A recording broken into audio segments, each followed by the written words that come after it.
ऊंचाई 9 फीट बढ़कर 234 फीट हो गई। तो ये एक बार मैं फिर से आपको बताना चाहूँगी कि कुतुबुद्दीन के समय उन्होंने सिर्फ एक मंजिल ही बनाया था कुतुब मीनार का, ठीक है ना, एक मंजिल ही बनाया था। लेकिन इल्तुतमिश ने इसे आगे बढ़ाया और इसका 225 फीट ऊंचा बनवाया और 4 मंजिल बनाया। लेकिन फिरोज खां के समय जब उन्हें बिजली गिरने के कारण उनका चौथा मंजिल टूट गया, नष्ट हो गया था। लेकिन फिर जो फिरोज तुगलक थे उन्होंने क्या किया कि उन्होंने 2 और,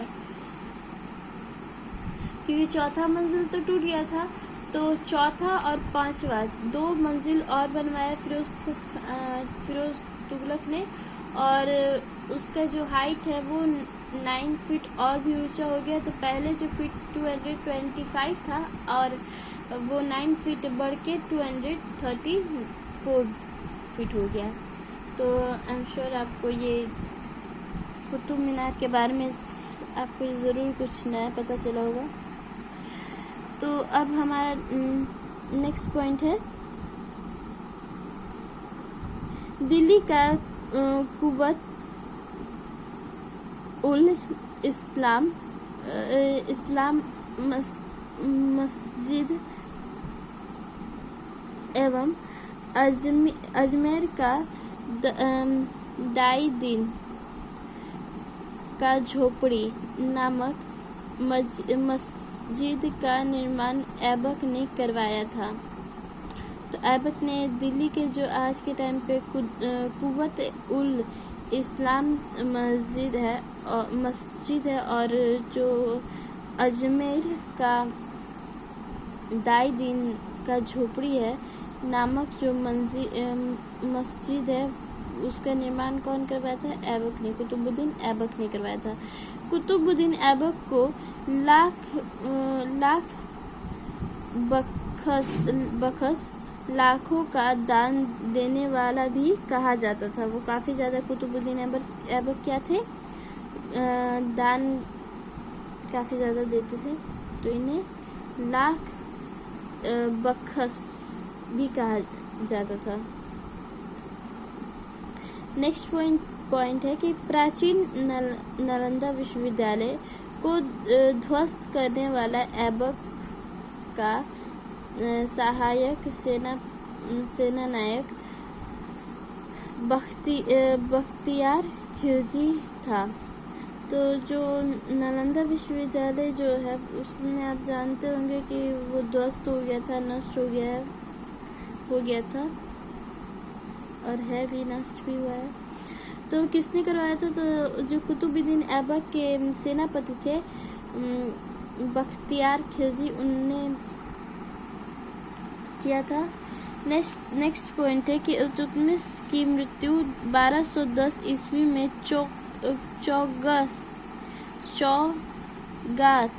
चौगान खेलते समय घोड़ी से गिरकर हो गई। इसे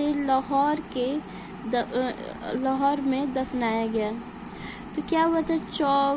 चौगान का खेलना मतलब कि एक होता है कि सारे जो खिलाड़ी होते हैं वो घोड़े पे बैठकर हॉकी टाइप के स्टिक होता है, उस स्टिक से एक बॉल को गोल में ले जाने रहता है। तो उसी वक्त जो कुतुबुद्दीन ऐबक थे उन्होंने 1210 ईस्वी में ये चौगान खेल रहे थे और खेलते समय घोड़े से गिर कर उनकी मृत्यु हो गई और मृत्यु होने पर उनका उनको लाहौर में दफनाया गया। तो उनकी मृत्यु कैसे हुई ये भी आप लोग को, और कब हुई ये भी कंप्लीट हो गया। देन हमारा नेक्स्ट पॉइंट है ऐबक का उत्तराधिकारी आराम शाह हुआ, जिसने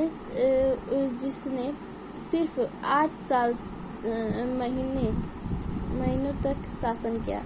जो आराम शाह है, नाम के तरह ही ये भी काफ़ी ज़्यादा आरामी टाइप के थे, अच्छे शासक नहीं थे। उन्होंने सिर्फ 8 माह तक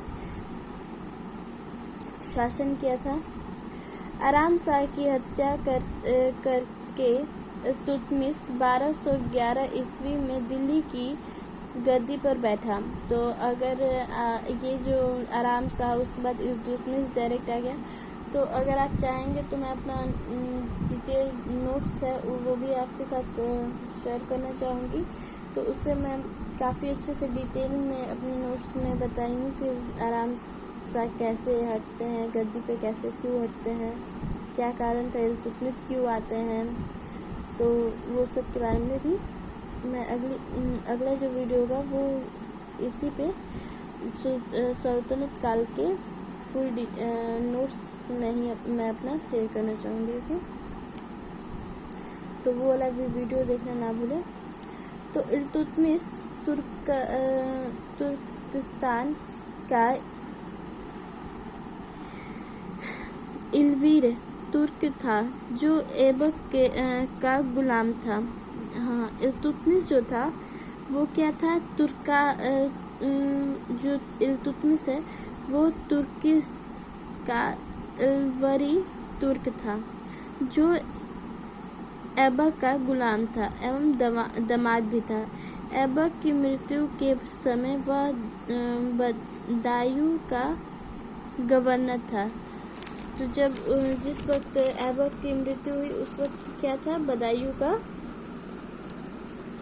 बदायूं का गवर्नर था इल्तुतमिश।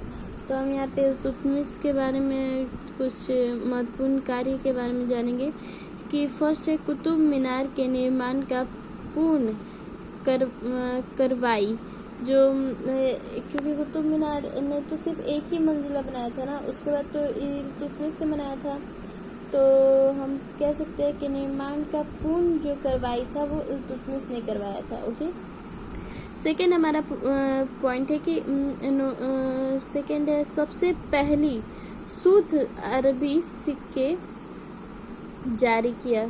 जो इल्तुतमिश है उन्होंने सबसे पहले शुद्ध अरबी सिक्के जारी किए। चांदी का टंका एवं तांबे का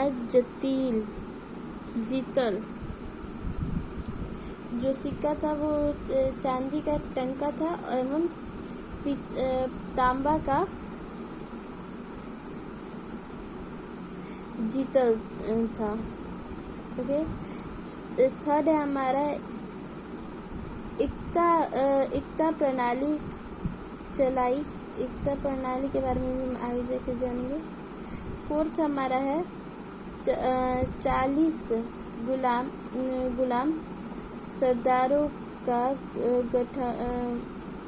संगठन बनाया जो तुर्कान चिहलगानी के नाम से जाना गया। फिफ्थ हमारा सर्वप्रथम दिल्ली के अमीरों का दमन किया। हम यहाँ पे आगे हम जानेंगे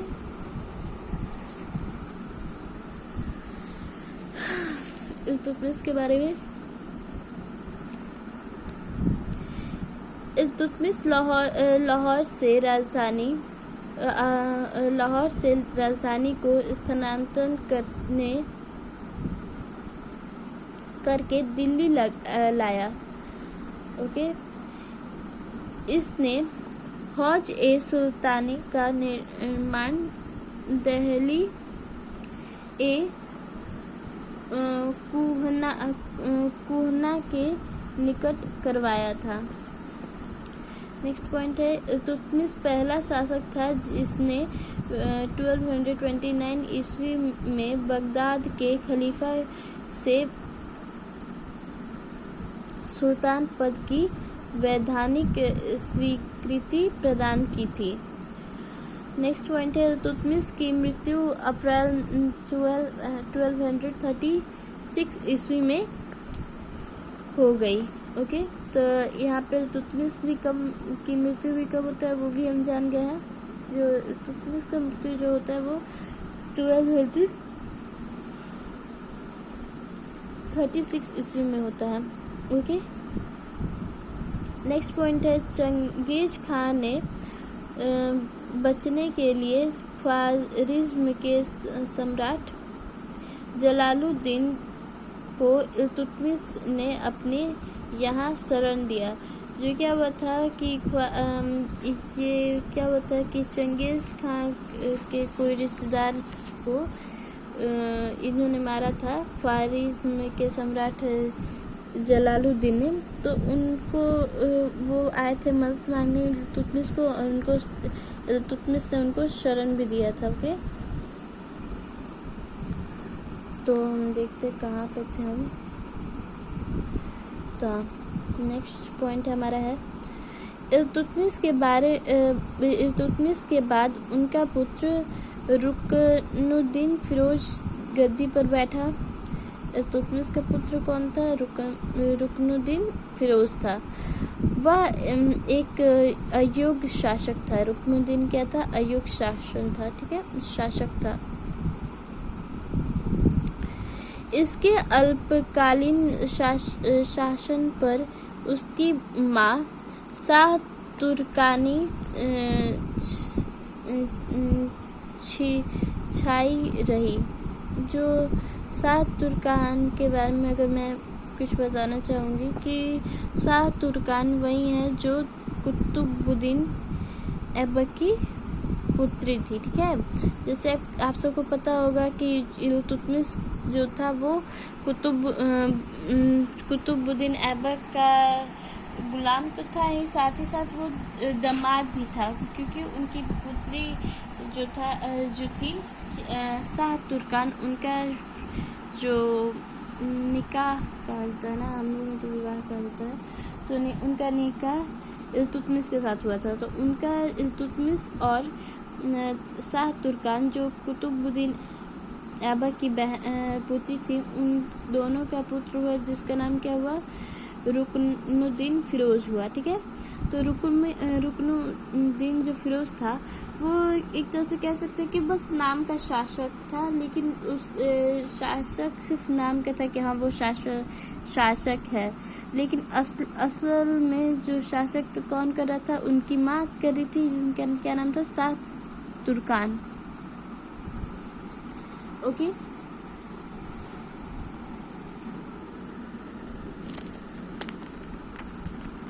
तो हम नेक्स्ट पॉइंट पे जाएंगे।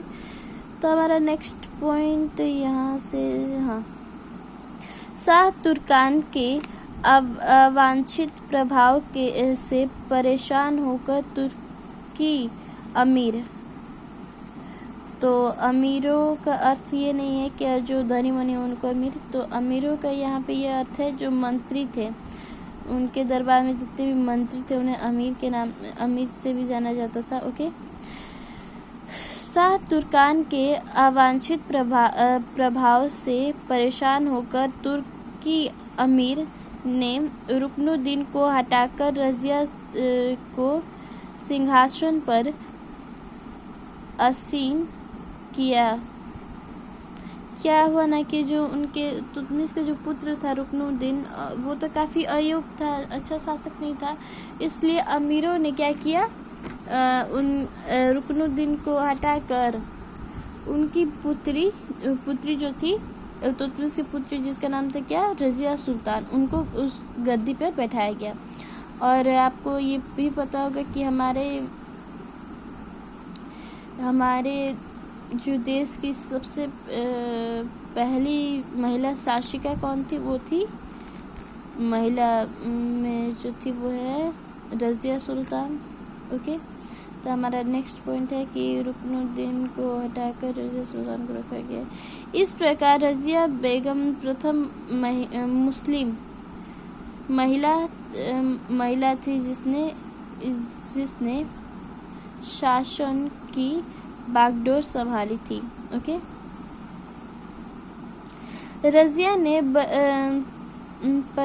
पर्दा प्रथा का त्याग किया, क्योंकि आप लोग जानते होंगे कि मुस्लिम में एक पर्दा काले कलर का, नहीं पता, मुझे नहीं पता है, उतना जानकारी नहीं है, रियली सॉरी, नकाब आई थिंक कुछ ऐसे कुछ करके है।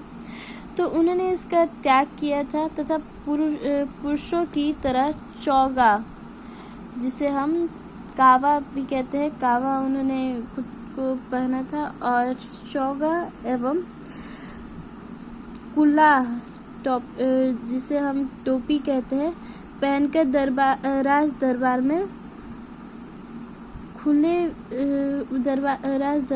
खुले मुंह से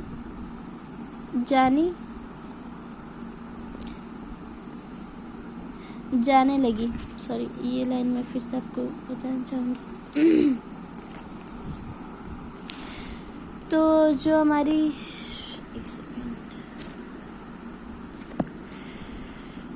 तो जो रज़िया सुल्तान थी, रज़िया ने पर्दा प्रथा का त्याग कर तथा पुरुषों की तरह चौगा, जो कावा कहा जाता है, ठीक है, कावा एवं कुल्ला, जो टोपी होता है, पहनकर राज दरबार में खुले मुंह से जाने लगी। ओके, जाने लगी, सरदार नियुक्त किया।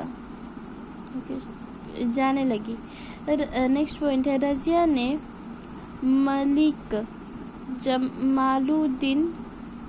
मलिक जमालुद्दीन याकूत को अमीर ए अखूर, जो घोड़ों के सरदार होते हैं, नियुक्ति किया।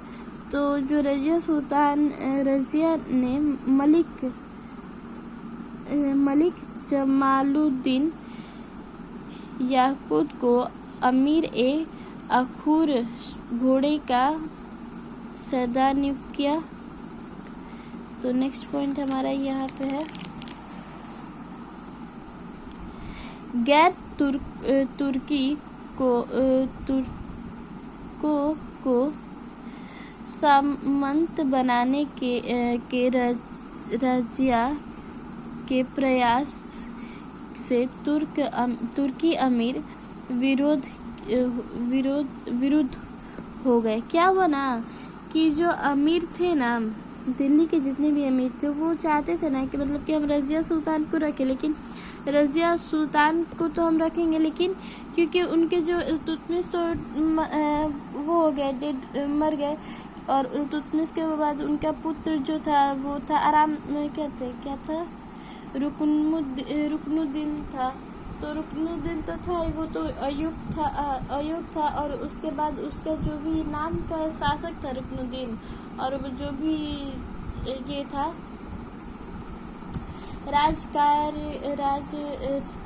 का जितना भी काज था, वो नाम का राजा था रुकनुद्दीन, और उसकी माँ जो थी शाह तुर्कान, वो सारा चीज़ देखती थी। लेकिन ये चीज़ भी अच्छा नहीं लगा सबको, तो उन्होंने रुकनुद्दीन को हटा के रज़िया सुल्तान को रखा। ठीक है, तो रज़िया सुल्तान को रखने के पीछे यही दिल्ली के अमीर का ये था, सोच था कि हम रज़िया सुल्तान को रखेंगे, और एक तरह से वो लड़की भी है, तो मतलब कि हम जो कहेंगे वो करेंगे। लेकिन वो ऐसे नहीं थे रज़िया सुल्तान, उन्होंने जो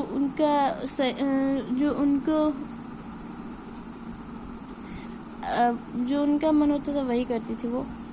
तो अमीर को क्या, जो दिल्ली के अमीर थे उनको अच्छा नहीं लगा। क्या अच्छा नहीं लगा? तो रज़िया ने जब कहा थे गैर तुर्कों को सामंत बनाने के रज़िया के प्रयास से तुर्की अमीर, तो जब रज़िया ने गैर तुर्कियों को सामंत बनाने लगी, तो ये चीज़ें जो हमारे तुर्की अमीर थे उन्होंने उस चीज़ का विरोध किया। ठीक है, और उसे बंदी बनाकर दिल्ली के की गद्दी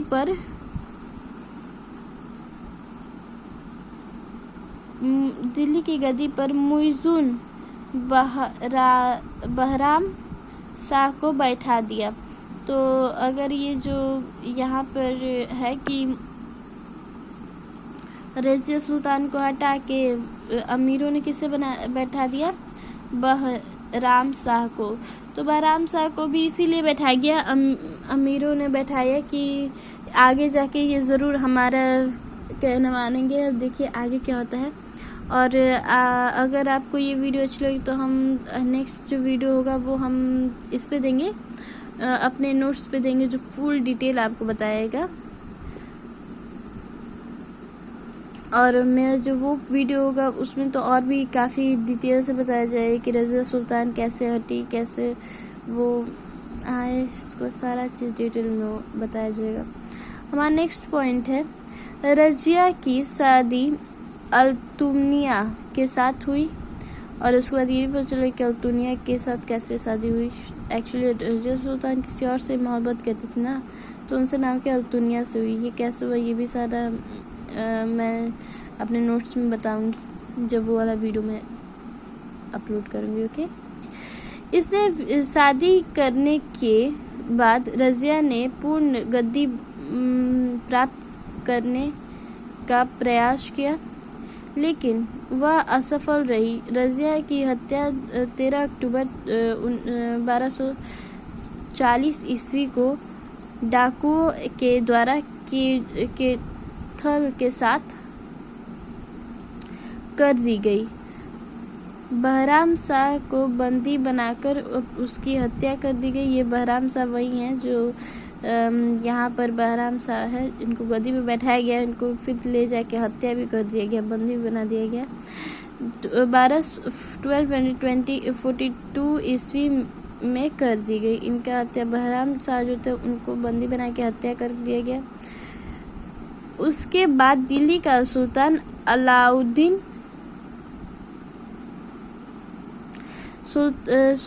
अलाउद्दीन मसूद शाह बना। ओके, अलाउद्दीन मसूद शाह बना। बलबन ने पंडयंत्र के द्वारा 1246 ईस्वी में अलाउद्दीन मसूद शाह को सल्तनत के पद से हटाकर नसरुद्दीन शाह को सुल्तान बना दिया। नसरुद्दीन ऐसा सुल्तान था जो टोपी सीकर अपना जीवन निर्वाह करता था। जब वो जब मैं अपना फुल डिटेल जब टॉपिक अपने फेयर लाऊंगी, नोट्स लाऊंगी, तो उसमें काफ़ी डिटेल से बताया मैंने कि किस तरह से ये बलबन कौन था, उसके बाद ये नसरुद्दीन कौन था। एक्चुअली क्या होता है कि बलबन नसरुद्दीन जो है वो बलबन का दामाद था। ओके, तो यहाँ पे हम देखेंगे, हम एक्चुअली में बैटरी भी ख़त्म हो रहा है, यहाँ देखी है तो मैं इसे कंप्लीट करना चाहूँगी कि नसरुद्दीन मोहम्मद ऐसा सुल्तान था जो टोपी सीकर अपना जीवन निर्वाचन करता था। बलबन ने अपनी पुत्री का विवाह नसरुद्दीन मोहम्मद के साथ किया था। बलबन का वास्तविक नाम बहाउद्दीन था। वह इल्तुतमिश का गुलाम था। जो बलबन है वो इल्तुतमिश का गुलाम था। तुर्कान ए चिहलगानी का विनाश बलबन ने किया था। ओके, बलबन 1266 ईस्वी में गियासुद्दीन बलबन के नाम से दिल्ली की गद्दी पर बैठा। वह मंगोलों के आक्रमण से दिल्ली की रक्षा करने सफल रहा। सीरी नामक नई नगर बलबन ने बसाया था।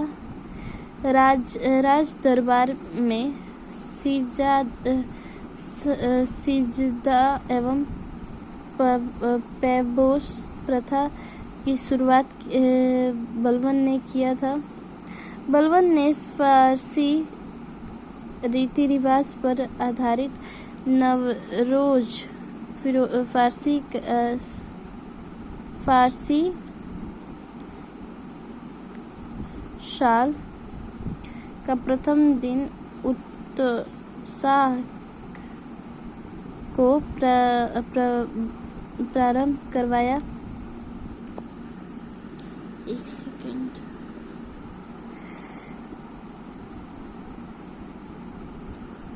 अपने विरोधियों के प्रति बलबन ने कठोर लौ एवं रक्त की नीति का पालन किया। नसरुद्दीन मोहम्मद ने बलबन को अलूगा खां का उपाधि प्रदान किया। बलबन आखेट अभियान के बहाने अपनी सेना को लंबी दूरी तक कवायद कराकर दुरुस्त कर रखता था। बलबन के दरबार में फारसी के प्रसिद्ध कवि अमीर हासन रहते थे। गुलाम वंश का अंतिम शासक